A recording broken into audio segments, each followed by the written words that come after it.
get this circuit. So can you guys talk through what you put together? Sure. I can also pull out the bread and butter that was used to put it together.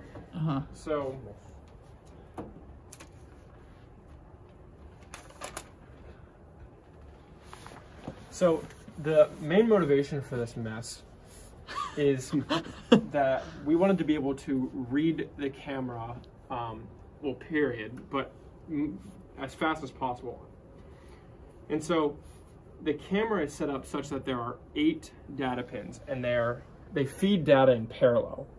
And according to the confusing data sheet, oh boy, you have to drive the camera at least 10 megahertz. Whether that's actually true or not, we figured out as contended later. We're only driving it. Like the pixel clock right now is running at like 100 kilohertz. Okay. Oh, that's slow. That's really slow. We could probably read this from the PIC if we drove it at this speed. Okay. But you aren't supposed to, I don't think, at least according to the data sheet. But anyways, so the PIC has a 40 megahertz clock cycle. And if we had to read it at 10 megahertz, that would mean we only have 3 cycles to read at least 8 data pins and then send them off to the computer or store them in memory. One is an SPI transaction, one is a UART transaction. They both can't be done in 3 cycles. Yeah. And the PIC itself doesn't have enough memory to store an entire image. So that was the main problem. And the solution that we saw is that if we have 8 RAMs, then we can, instead of a single 8-bit SPI transaction, in addition to the address, which is the write instruction, which is 32 bits, then we don't have to do an SPI transaction for every time we get a new piece of data as if we were to have only a single SRAM. And so given 8 SRAMs, which is conveniently the number of data pins there are, we can put the SRAMs in sequential write mode, and as soon as we get an image, we can write 1 bit to each of the SRAMs. And then when we read them, we can we have them hooked up to the port expander. We can read them at whatever rate. We bit bang the SPI protocol. And took a little bit to get to a point where it works, but that's what this is. So we have this pin header right here coming out of the PIC, and what that consists of is ground, a 3.3 volt pin, 5 volt pin, a pin that we call SCS, the PIC to SRAM chip select, a clock select pin, which switches between 2 clocks, a camera power pin, which is hooked up to the camera's power down pin, and I'll explain more of these in depth when we go through the circuit, an F clock pin, which we call our fake clock, a C clock pin, which is what we use to drive the camera, a data outline, or our SRAM command, which is how we write the instruction to the SRAMs, and several data in pins. One of them is Vsync, which is one of the pins of the camera. This helps us with our state machine figuring out timing. And then our 8 data pins that are connected to the MISO lines of the SRAMs. And then 2 more pins to control the SCCB registers of the camera. And so we'll go through just taking an image. So what happens in this process is that whenever the camera is provided a clock signal to a port called X clock, it's rolling. If you can scope the data lines and you see that, okay, it's giving you information. And according to the data sheet, there's 2 signals that you're getting data. The first is that the Vsync pin. This is the pin that specifies whether, okay, a frame is starting or a frame is ending. When Vsync goes high, that means it's the end of a frame. Then when Vsync drops back low, that means a new frame is about to start. That means during that period, a picture was taken. Then there's an href line. It's the horizontal synchronization, right? So you can visualize a picture as an array of pixels, and each row is a row of pixels, right? And so as soon as href goes high, that's when a new row of pixels is ready. And so we can quickly just, for the purpose of the video, take a look at the timing diagram.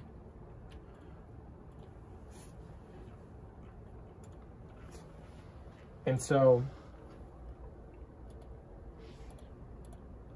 when Vsync goes high on this pulse, that's when a new image is taken. And you can see this is the data lines, right? So there's invalid data. Hsync is the horizontal synchronization version of Vsync to just say that, okay, we've now hit a new row of pixels. Because inside the camera is set up so where it has obviously a finite number of physical pixels that it can possibly read from.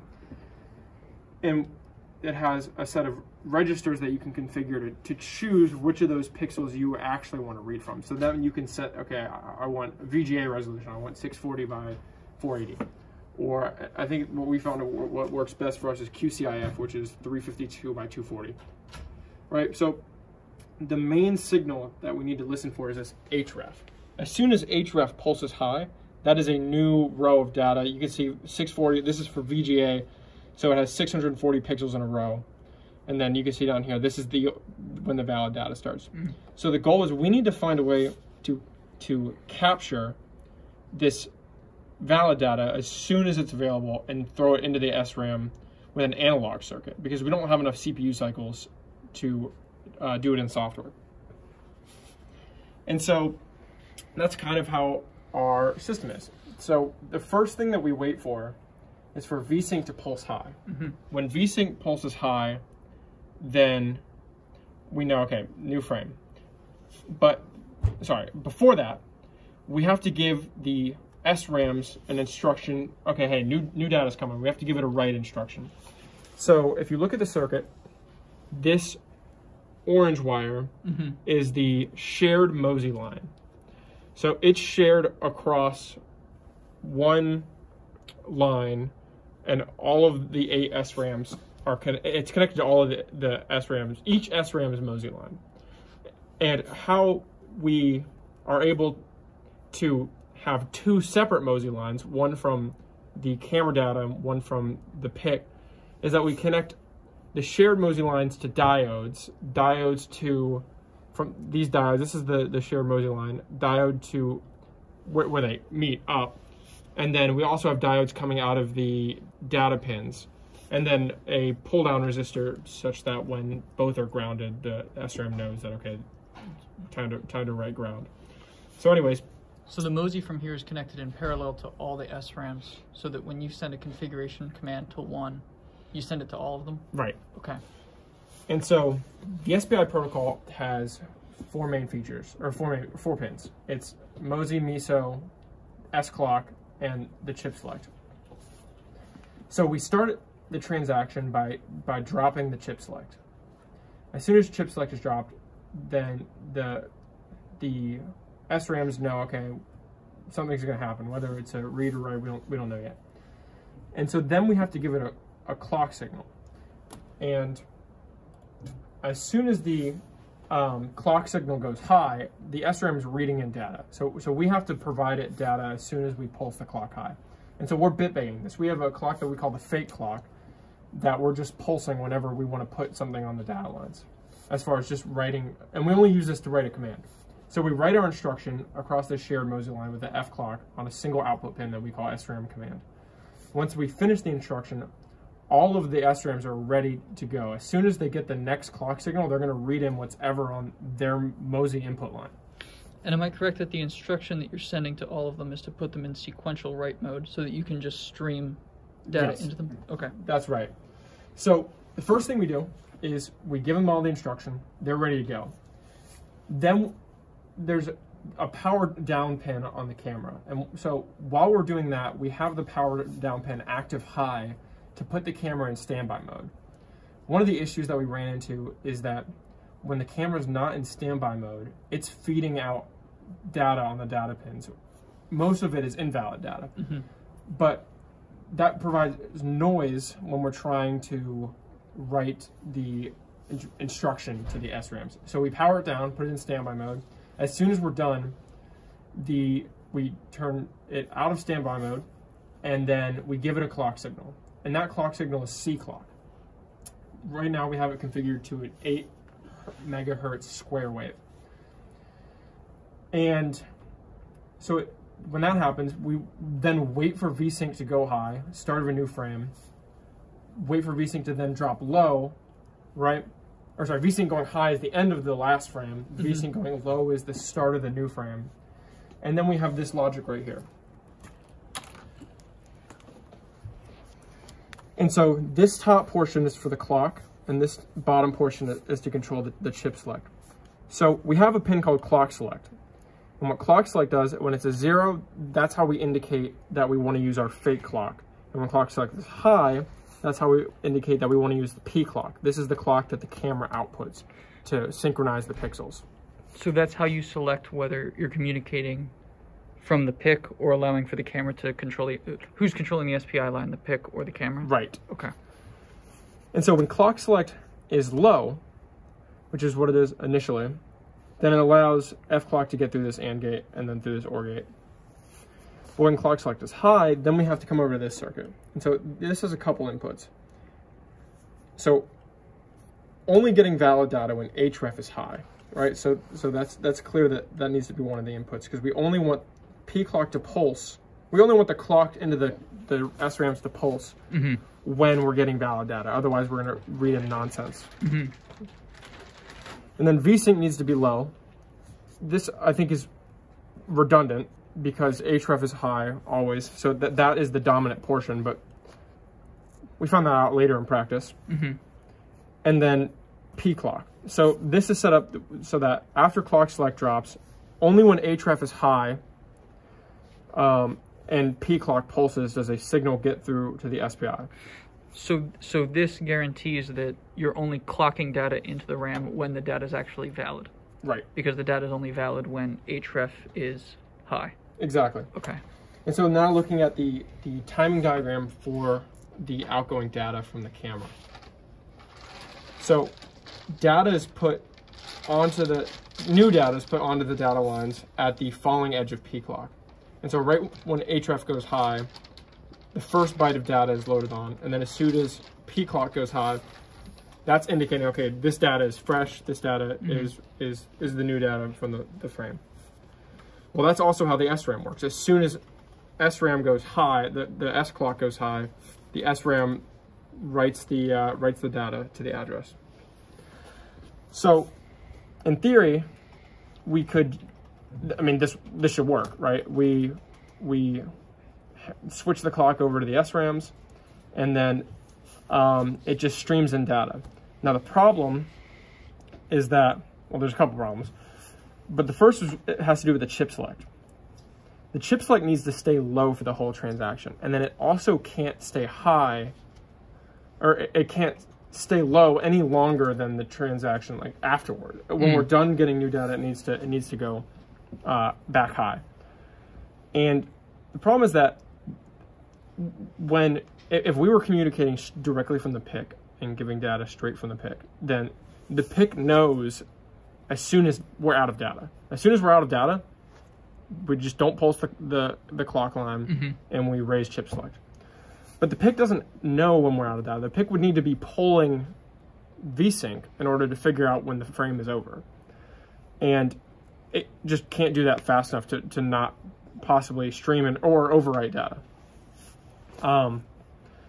And so we have logic to control the chip select. So when SCS, that's our chip select from the PIC, is low, then it goes through this OR gate, which gets to the, or NOR gate, sorry, and gets to the active load chip select. So as soon as we start receiving data, we want the SRAM to not be dependent on the PIC for the chip select anymore. We want to switch it to being reliant on the camera. So we have this logic right here, with inputs of not clock select and, not Vsync and clock select. So as soon as Vsync is low and clock select is high, clock select high means that we want the camera data, and Vsync low means the new data a new frame is currently being transmitted. Then this goes high, which forces this to go low. So now this portion of the logic is what SRAM is relying on for its chip select. The important thing though is that sometime after we start getting new data and before we finish getting new data, we need to raise the PIC's chip select. Fortunately, that's a pretty good amount of time.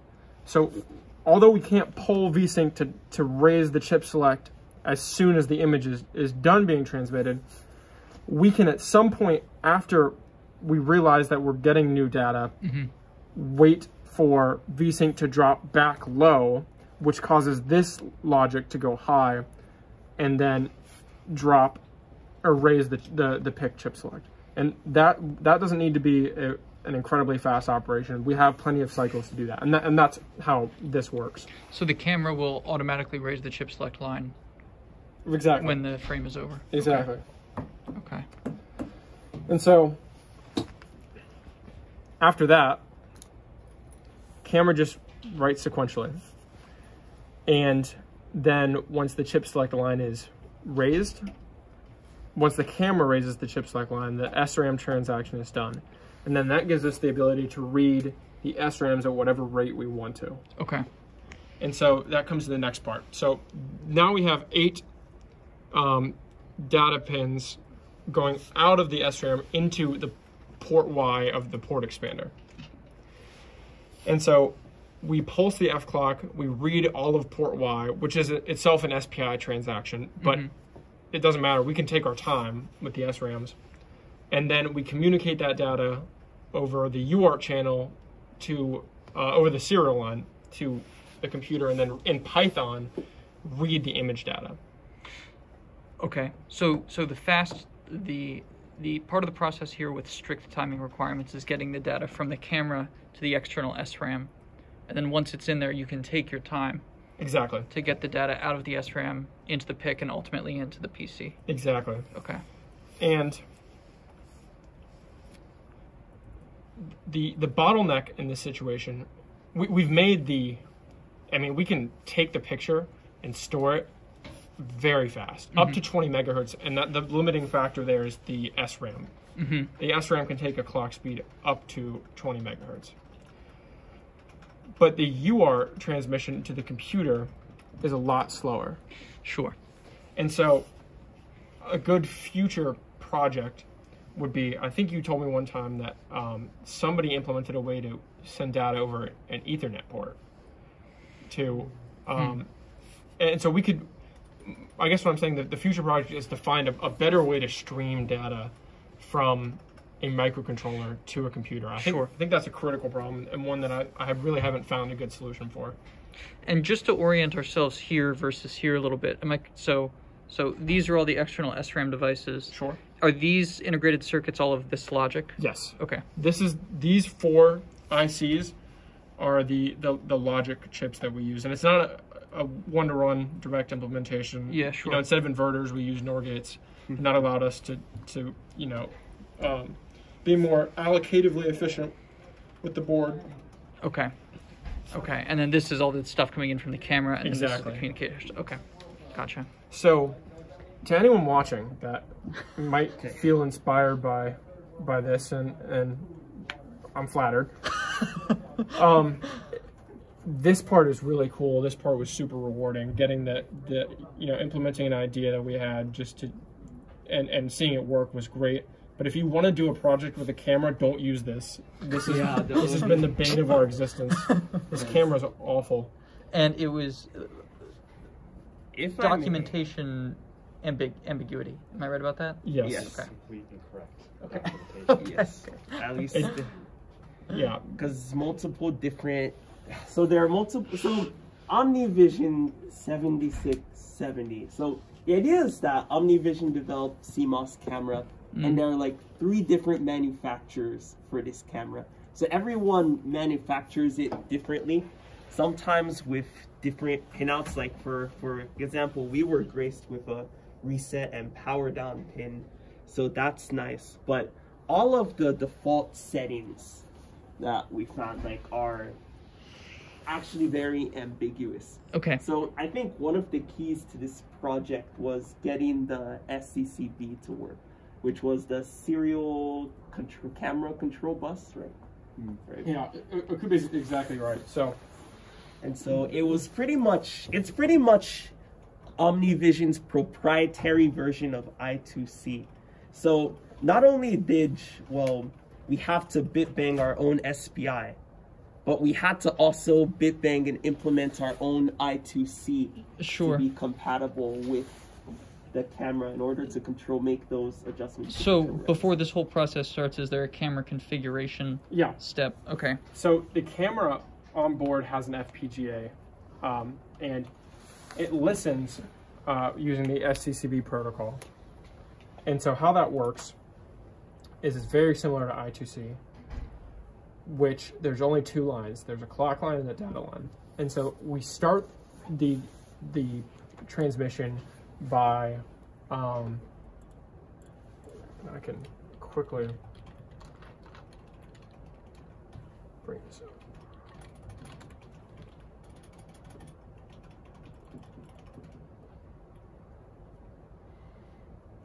Yep.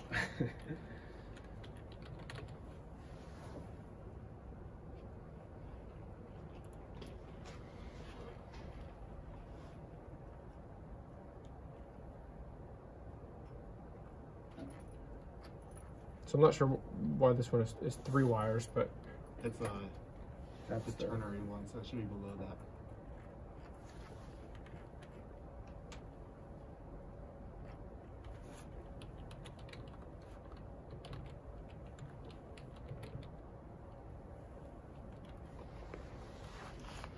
Oh, go up.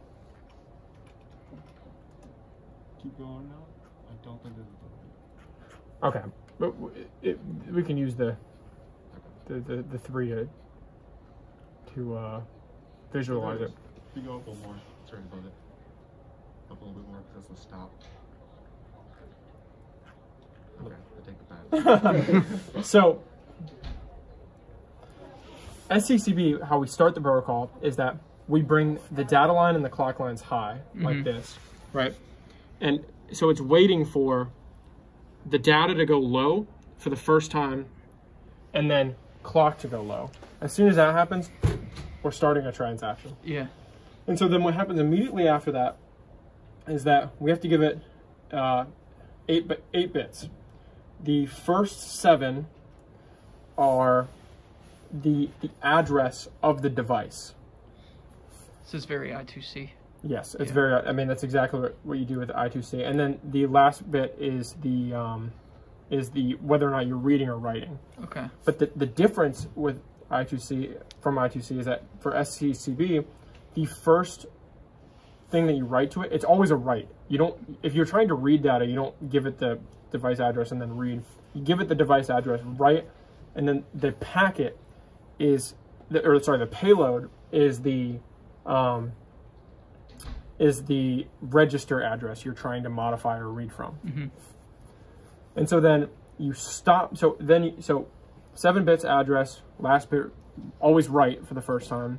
Then you have to acknowledge it, or sorry, you listen for the acknowledgement from the other device. That's also the difference is that there's no actual acknowledgement, it's a don't care bit. So you can have a 1 or a 0.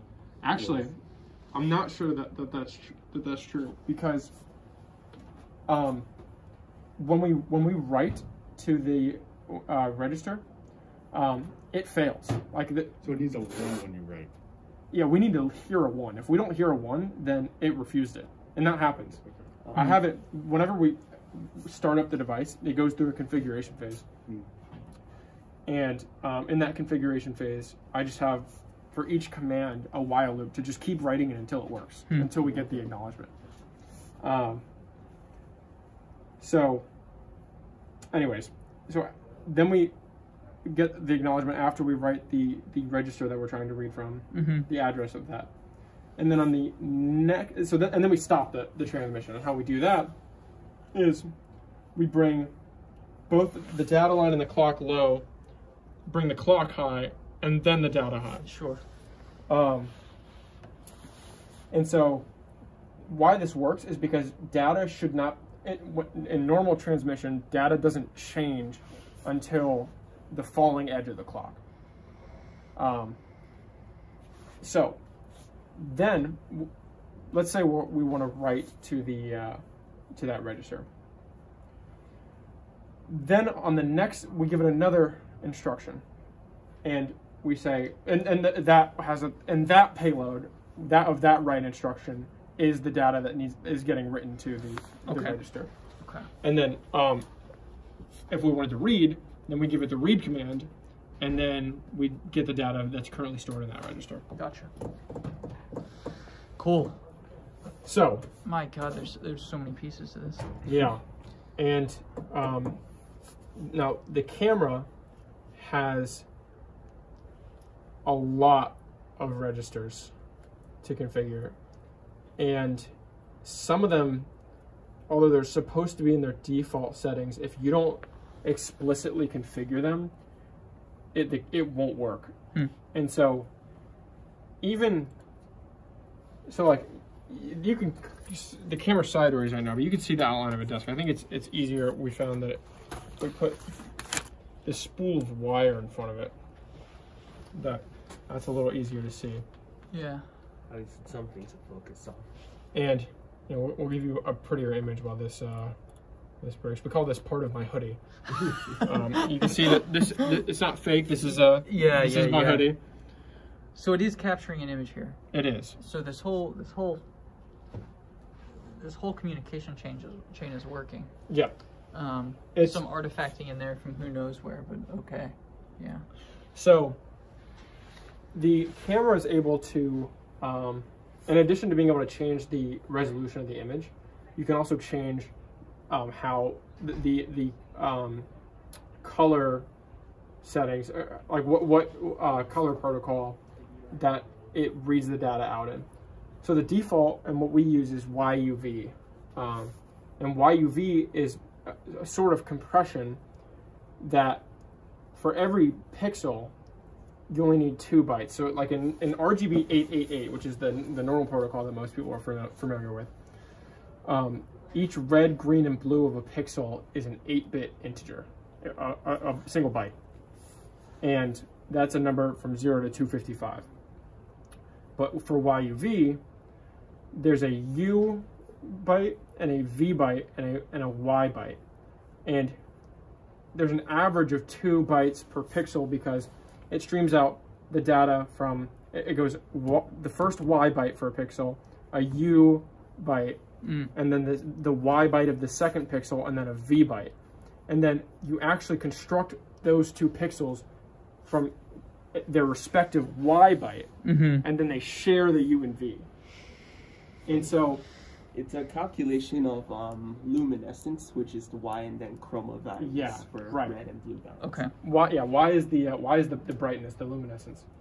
And so if you only took the Y value of each pixel and then plotted it as the red, green, and blue, you get the monochrome images of what we have. Okay. Actually converting the YUV though to an RGB image, we've struggled with. There's a lot of resources online that it's like politics. They all think they're right, and none of them work. Okay. Some of them work better than others in different lighting settings. But the data is clearly in there because the monochrome image is gathering a picture that makes sense. Yes, sometimes. Okay. Cool. Yeah. Awesome. Yeah. Awesome. That's it. It's a tremendous amount of work, and a really clever way to get data off this camera really quickly. Really, really clever. Awesome. Thank you.